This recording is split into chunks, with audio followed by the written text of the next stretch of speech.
Cashflow Diary podcast, episode 451.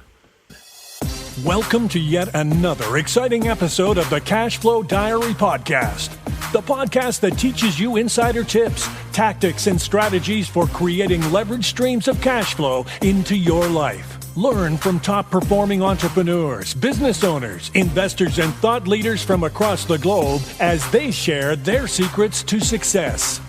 Like what you learn on this and other Cashflow Diary podcast episodes? Go to learninvestingnow.com and sign up to receive powerful tips and information that will help you succeed as an entrepreneur and investor. Now, here's your host, investor, entrepreneur, business owner, educator, speaker, author, and master facilitator of Robert Kiyosaki's cash flow game, Jay Massey. All right, ladies and gentlemen, welcome to another episode of the Cashflow Diary podcast. I'm your host, Jay Massey, and I'm glad that you are here today because when you are out there, you're trying to build your business, and that business comes with so many skills. I mean, you've got to become a completely different person. Often, many people have asked me, Jay, can I do this? This being their business. And I have to be honest and tell you often, no, you can't. The version of you that is before me right now cannot do this. You must learn and be willing to learn and become someone new. And part of becoming someone new is developing talent and skills in a completely different way. And one of the most important skills not only is leadership, but also being an effective communicator as a leader. And today's guest would say you would need to be able to take your public speaking to the performance art level. I have with me today Joe Yazbeck. He's the founder, president, and CEO of Prestige Leadership Advisors, whose mission is to facilitate leaders in becoming dynamic, powerful communicators so they can significantly influence the world around them. Now, when we say the world around them, understand that today's guest has worked with heads of state, politicians. He's developed bands, artists, performing artists, is in his background, released albums. We are talking someone who has been in multiple different industries and has the ability to teach you and I how to use something as simple as our voice to communicate so that you and I can become the best brand ambassadors for our empire as we go out there and build it. Now, what I want you to do is I want you to pay attention. I want you to be ready, and I want you to take notes and listen to Joe Yazbeck. Joe, you there? I am here as can be. Well done. That was a beautiful introduction. I feel honored. Thank you so much. Thank you for being here. I'm excited because I like communication. It's one of those things that that goes sometimes missed. You know, when you're going around and you're thinking, oh, I got to build my business, and we get wrapped up in the technical aspects of delivering the product or service. So I'm excited for this conversation. But before we get there, I've got to ask you a question. The same question I tend to ask everybody the first time that they're here. Are you ready? Go ahead. Fire away, Jay. Awesome. I tend to look at today's entrepreneurs a lot like yesterday's superheroes, if you will. So Batman, Robin, Wonder Woman, etc. And I think entrepreneurs and superheroes have a ton of things in common. Chief among them, as an entrepreneur, there are times where I can close my eyes and envision myself possibly wearing a cape, but flying around town and saving my customers with my product or service. But also, like a superhero, an entrepreneur has a beginning. For example, Spider-Man. If you think about it, he was just a kid going to school, trying to take some photos, and one day gets bit by a spider and realizes, I've got a superhuman ability, and now I get to choose whether to use it for good or evil. So my question to you, sir, is as follows. Before having your book, No Fear Speaking, translated into, I believe, 8 different languages, before the international speaking, before being a leadership and public speaking coach, before your company, before everything that people know you for today, what we want to know is, who is Joe Yazbeck? Oh, great question. Well, let's say I was a little boy of 5 years old, and I'm at my home in Wilkes-Barre, Pennsylvania, and everybody was sad, dressed in black. Well, we had a funeral reception at my home. I had no idea. So my mother picks me up and says, Joey, get up on the table here and do that dance that you love to do, and do that song you love to do. And this song was, of course, late 50s. If you know anything of doo-wop, this was the Diamonds, right? Little darling, little darling, right? And the Elvis Presley knee jerk was going, and I had everybody clapping, and everybody was swaying, and the emotional level of my the company was raising up, and people were happier. And I thought, wow, I want to do this. I'm 5 years old, and I thought, this is what makes me happy, making other people happy, making other people lifted up, right, from where they are to where they should be, making change available. And I thought to myself, and many, many years later, transformation was key for me, because this was the reason why I felt I was on this earth. And that was to help people and to improve people's condition in life. So for me, if you ask me who I am, I'm a person that loves to help. I'd love to improve conditions around me in any way, shape, or form. And I'm a father, I'm a son, I'm a grandfather, I'm a brother, I'm a husband. I'm all those things that are so much more important than anything else. Let's face it. So thank you for asking that question. I hope I've answered it. Yeah. I have a question, though. If I heard you correctly, you're saying at the ripe old age of 5, you're like, this is where I wanted to go. And you knew that. I did. That's very fortunate, because for many of us, myself included, it definitely wasn't at 5. And some might even say, I still don't know, Well, I'll tell you, Jay, the interesting thing about it was re-cemented, I should say, another year or two later. And my father, this was family, and he comes down, he says, Joey, come on downstairs, you got to watch this on TV. The rabbit ears coming out of a black and white TV, okay? And all I see is a camera panning a huge stadium audience and one man talking to tens of thousands of people, probably 70,000 people in a stadium. It was Billy Graham. And I looked at this and I thought, oh my God, one man speaking. He had 10 microphones in front of him. I think he was on a scaffold or something on the 50-yard line of a stadium. And I thought, I got inspired that one man can talk to all those people. Mm-hmm. That's pretty cool.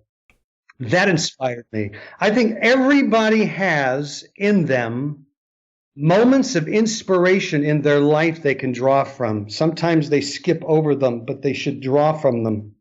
Those are inspiring moments that change a person's life. Got it. I want to talk about that in a second, but before I do, I want to clarify something for everybody. When he said rabbit ears, there were these things a long time ago called antenna. They were actually attached to the television, and some of you may not know what that was, but that's good. What I find interesting, though, is you mentioned, Billy Graham, and we're talking about things like speaking and public speaking and leadership. I got to say that's definitely a high bar to be looking at 7 years old.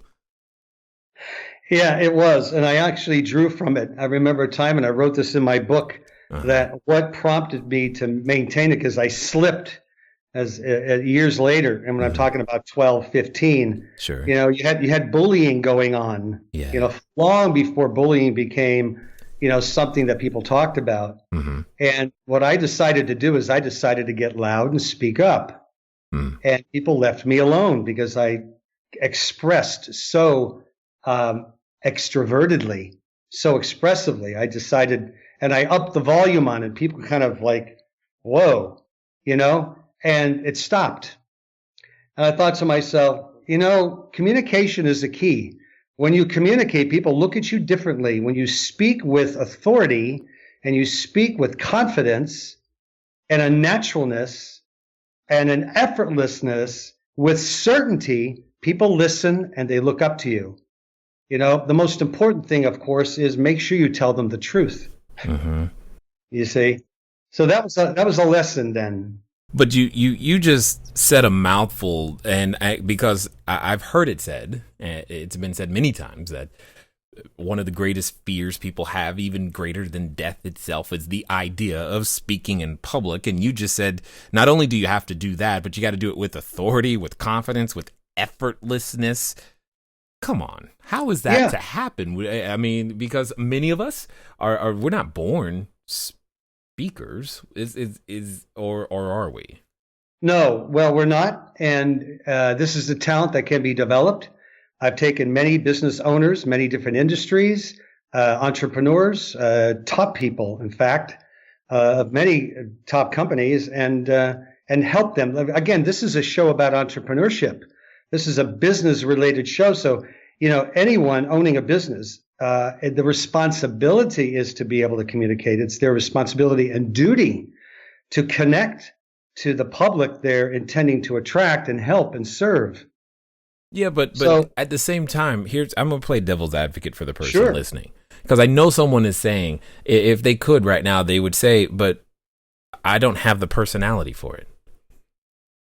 They do. Okay. That is not, they have it, and they've agreed they don't. They've agreed with others that they're an introvert. I don't believe in that state. I think it's an unnatural state to be an introvert. I think kids don't grow up being introverted. They're actually so extroverted they would jump off a 10-foot wall and just not be concerned about the consequence of breaking bones, and they usually don't because they're not concerned. But how did you know my son? You haven't met him. I have one of those too. Got it. I was going to say, I'm like, is he looking over my shoulder right now? Yeah, that's funny though. That's funny. But it is it's to me a myth that I think everyone is naturally extroverted, naturally expressive. I believe that. It's a matter of getting rid of what doesn't belong there. That's what I call in my book subtractive improvement. Subtractive improvement is the negative gain of something. You take away something and a person grows and blossoms. It's like a diamond that's naturally born to shine, but there are some brown spots or spots on that diamond that need to come off to allow that illumination to happen even more. Less is more in coaching what I coach. And so I never change people. My coaching isn't something I want to occur to make someone speak like someone else or take on some other identity that's not their own or some winning identity. Unnecessary. You can have someone, Jay, who is nerd-like, thick Coke bottle glasses, 300 plus pounds, 5'2", and they could be as charismatic as anybody. At first I thought you were describing me until you said 5'2", but then again, these things happen. So let me ask this question though, because we get what you do today. Take us on this journey. I mean, I get that at 5 you go, I'm going to go, do this speaking and thing and improve the conditions of others. But what was that journey like to get to where you are today? Or I mean, I had to come through being an actor. Okay. I have a degree from a college, King's College in northeastern Pennsylvania. Beautiful, small college. Great. I had a great education there. And I really learned about people. I decided to switch my major from psychology to theater. I learned more about people by portraying characters. And I had more stage presence, skill building by doing that than anything else. I also was able to do musical comedy and sing and so forth. So I learned how to express a song to an audience as myself, not just portraying a character. So that was an evolution for me too, being myself in an art form that I can create an effect on an audience.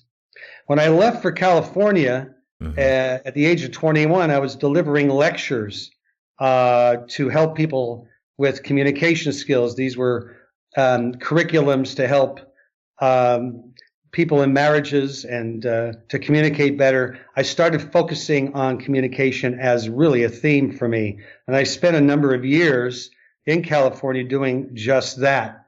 And I became as well continuing to sing and to perform. Then I started developing talent. I loved it. I developed talent in LA. I would take talent, the toughest, hardest stage fright people, and I bring them to the Cinerama on Sunset Boulevard, which was a 180-degree screen, half circle screen. And between the shows, I have permission of the box office to bring 6 people in to, between the shows, because it would be about 20 minutes.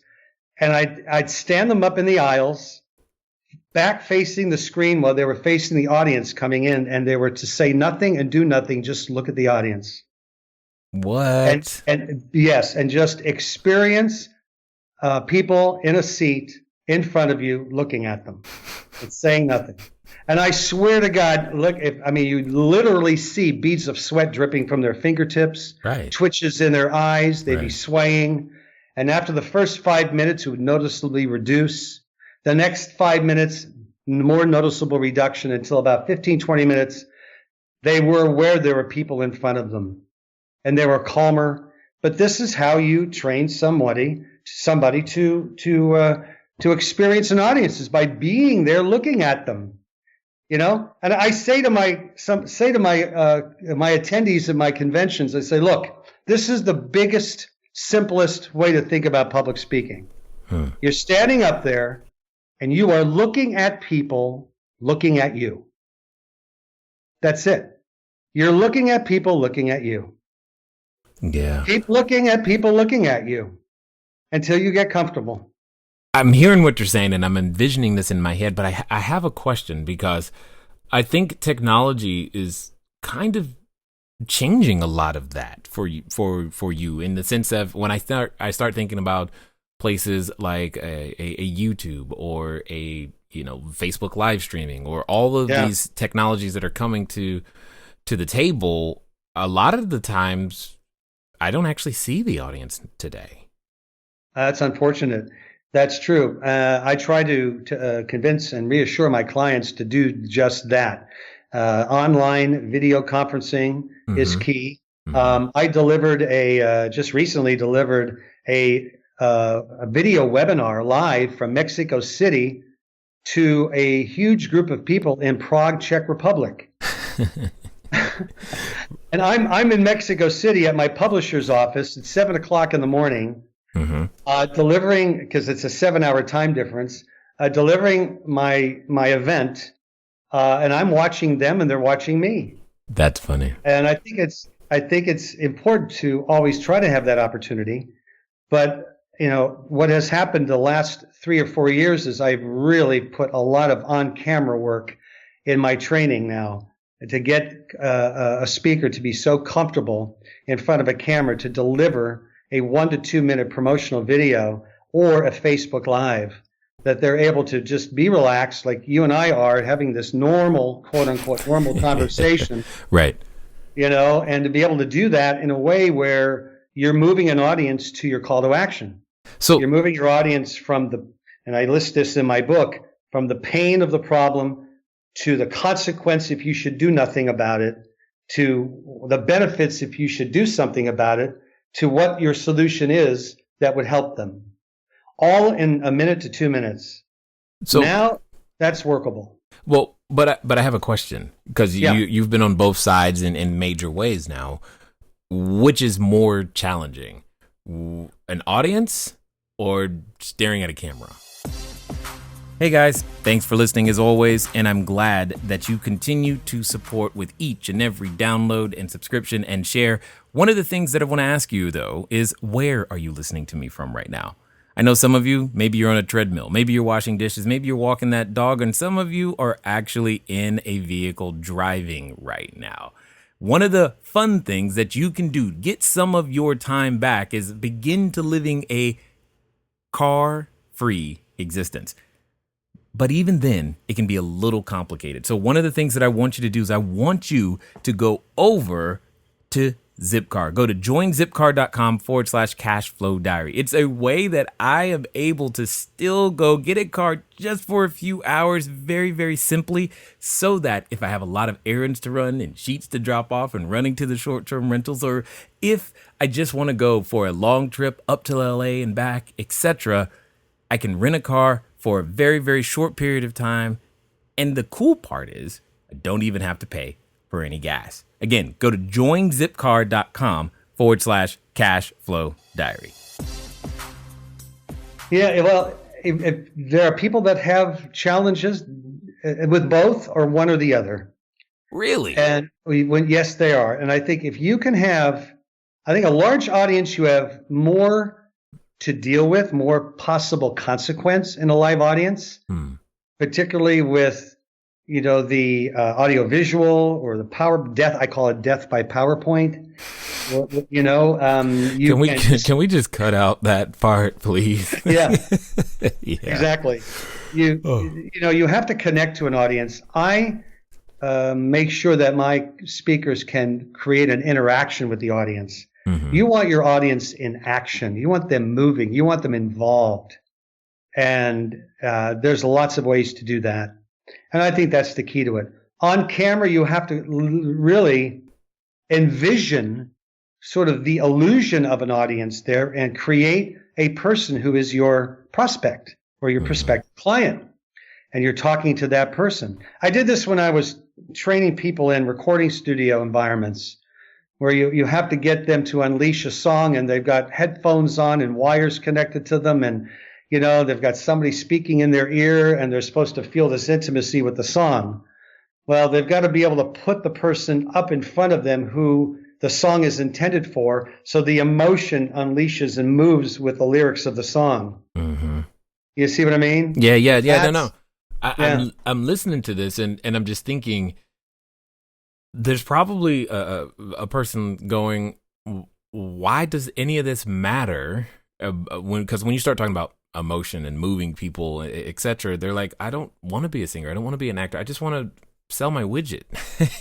Why? Well, you're not going to sell anything without emotion. I see. And that's the most important. I have trained people in technology, executives, leaders in financial services, healthcare, law, education, the building industry. These are executives or salespeople that need to connect to audiences. Why? Because they can convert those attendees into qualified prospects who become clients. Yeah. That's the key to it. I get that. And anyone who can make insurance interesting deserves an award, in my opinion. Well, it might not be insurance that you're trying to make interesting, but what's interesting is that what is the purpose of insurance? You're actually safeguarding the lives of people in the event of something bad happening. And that takes emotion that you have to express. Yeah. So I had the chief technology officer of Hewlett Packard for a client for a number of years, for 5 straight years since 2011. He's now one of my best friends. And he realized the impact that technology has, that live communication has on his industry, because he felt that technologists do not communicate to the real world. Oh. And that they're very algorithmic in their thinking and speaking. And he changed all that. And on that point, that's actually something I was thinking about, because when it comes to being able to communicate a message effectively today, there's a lot who would rather rely on email or maybe a message on Twitter or Facebook, but not actually physically talking to them. Yeah, it's a Harvard study. A Harvard study stated that there's 7 times more likely response with a video than not. Got it. And people want to see who you are. They want to feel you. They want to know you're trustworthy. They want to know that you have some courage behind you. You got some passion and purpose behind your business. They want to know who's the brand ambassador behind this company. And if you're not connecting to them, look at Jay, 1983, the very first major CEO came on network television and gave a commercial. Lee Iacocca, Chrysler. He borrowed a lot of money from Reagan's government. His obviously Chrysler was suffering. Right. And he went on the air and said as much as this. He said, please forgive me. I borrow this money. I promise we'll build a better car. I'll get this money paid back. Please have faith in Chrysler. That's exactly what happened. Right? He paid back that loan fast. Chrysler rose to the top. They built a better car, And it was because of his courage to get out there and speak on behalf of his company. He connected to his buying public. This is what every entrepreneur should do. This is what every business owner or chief executive of any kind or C-level executive should do, and that is get visual. Well, what's interesting to me is I think many of them know intellectually these benefits that you're bringing to the table. Mm-hmm. But my question is, why do so few do it? Why the fear? Why is it such a huge thing? Why, when you mention public speaking, people shrink? Yeah, I actually used the phrase leadership communications. Of course, it involves public speaking. It's very interesting. There's more resistance. That's funny. It's very interesting. It's more resistance on that word public speaking than there would be on leadership communications. But it is fear. And the fear is this. I can't afford to be humiliated. I can't really express, I can't afford to be embarrassed. It might taint my position. This is the key elements of what happens inside, and these things can be trained. I have speakers I have people that want to be speakers that walk into my training center, and I have trainers that train them, and I train them, and I can tell you this, it's getting past the decision that you're going to make it. You'll be okay. And it's a learning skill. They're skill building exercises of how to own a room, mm-hmm. how to look at people in your room, how to create an attention getting opening, how to build your credibility throughout your presentation, how to tell a great story, how to evoke emotion, how to invoke emotion from your audience, how to get them active, and how to inspire them to your call to action. These are skills. They can all be learned. They don't teach this in business school. They don't teach this in colleges, really. They teach the woof and wharf of what it takes to be a good business person, a good entrepreneur from the standpoint of operations, delivery, promotion, marketing, quality control, finance, all these wonderful things, how to raise money. But what about public relations? That's part of it. I would argue that without leadership communication, that's what we're calling it now. That's right. Without that, the rest of it doesn't matter. That's exactly right. It doesn't. That's right. It is altered importance. I mean, what is more important than being able to speak to your own staff, communicate? There are executives that cannot communicate in their own meetings. They don't know how to negotiate. They don't know how to run a staff meeting or a quarterly meeting. They shudder at the fact of having to speak in regard to their own industry at some of the conventions or conferences. You see, mm-hmm. That's what I prepare them for. And I see this. I see the attack on their security. But what is security? You can have all the money in the world and have all of the beautiful things in the world, but if you don't have knowledge of something, whatever you lack knowledge in will make you insecure. And you see? Yeah, I get it, but I'm curious.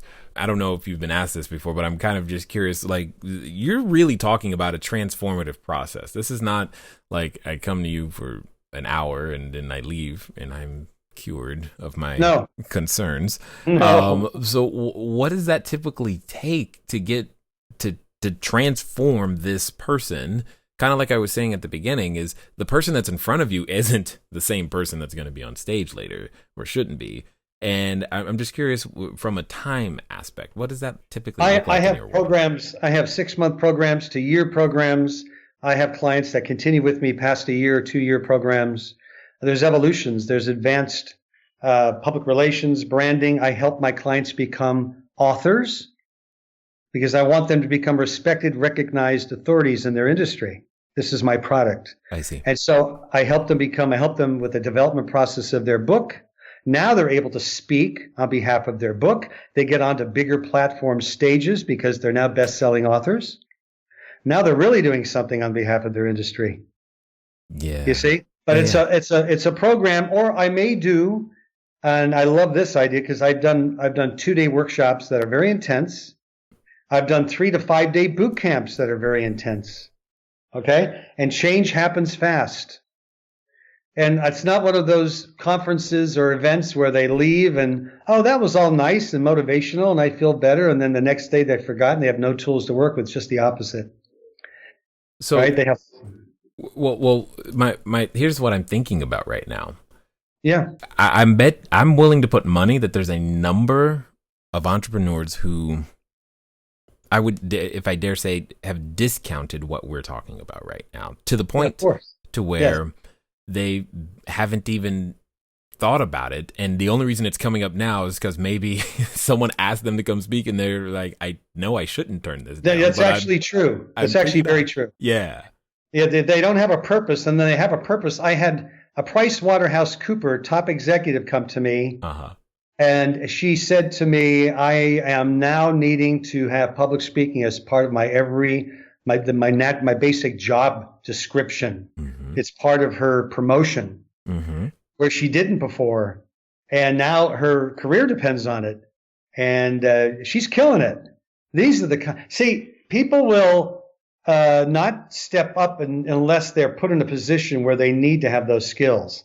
But there are people that think they have these skills and they don't. That's even worse. What do you mean? What do you mean? People who think they have the... Well, like, for example, you might have a trial attorney because they're in a trial every day and they have to confront a jury or an audience behind them and the judge and the opposition, that they have an audience, and they don't know how good or bad they are.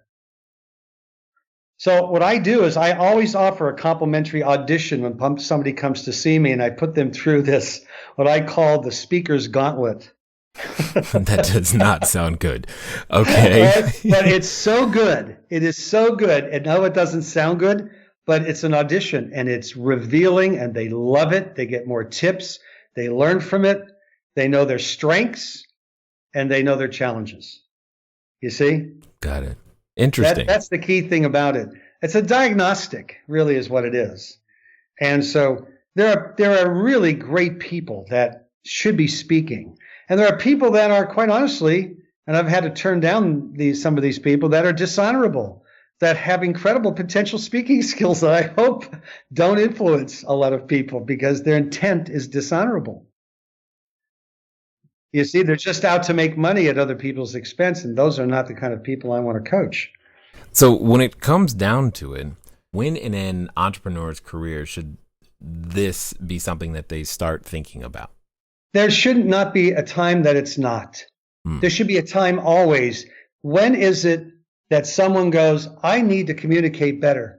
I need to improve my ability to influence others, to affect positive change on other people. Now, people who don't wish to expand or improve won't make it. It's always those professionals that want to improve the conditions of their career and their income. If you want to improve your income, improve your career, and scale up, if you're an entrepreneur and you have a business and you want to expand your business, then you're going to be needing to get out and communicate as the leader of your industry. Yeah. It feels like from my perspective, we produce a significant amount of content, whether it's video, audio, written, etc. And it feels like it's table stakes. If you're going to be in the game, you have no choice. It's not really an option to not do this. Otherwise, how does business actually get done today? If you were to, and with that thought in mind, if you were to say, look forward in the future, do you see the ability to communicate as a leader something that's going to go away because be replaced by technology in any way, shape, or form? Or is this something that's going to become bigger? Absolutely more prevalent. Look, I'm going to tell you, we no longer live in a computer age or information age. We live in an age of connection and communication.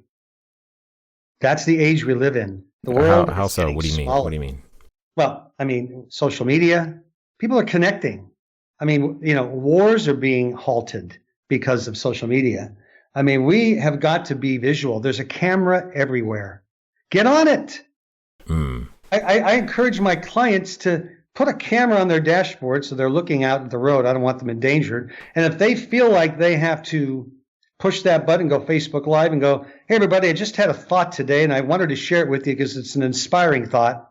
You're communicating to people. You're communicating your ideals. You're communicating as a business owner, your purposes, what inspires you to deliver the products and services that you do. You are in PR, in public relations, you're delivering a message with purpose and passion. And this is what people are attracted to. And when you learn how to do that, you're going to feel so much better about yourself. You're going to come out of any closet that you might be in, okay? And you're going to be out in the world connecting to people, because you'll make money because of the amount of communication and the quality of that communication, because people will trust you. And that is what money is all about. It's nothing but a stat. Money is nothing but a statistical representation of what you're producing. Okay? And the more trust and likability and confidence people have in you, the more money you'll make. What better way to express trust and confidence and likability than by getting up in front of an audience? They're already looking up to you. Literally, they're looking up to you. Literally. Right. You know? Then communicate that as a leader. They will elect you their leader for that time period. Move them, inspire them, motivate them, influence them. And yet you can learn the skills to do that. You know, again, I'm going to drop the bomb and say, go to nofearspeaking.com and purchase my book and call us. let us teach you and help you how to do that, so you can be the leader you want to be. That's actually where we were headed. I was getting to say, you know, for those that have listened this far, you know, what's going to be the best way for them to reach out to you? So I'm assuming you want them to head to the website. Go to nofearspeaking.com. In fact, you can opt in on the front page, free 30 No Fear Speaking tips that you need as an executive or leader, okay? And it's a free download.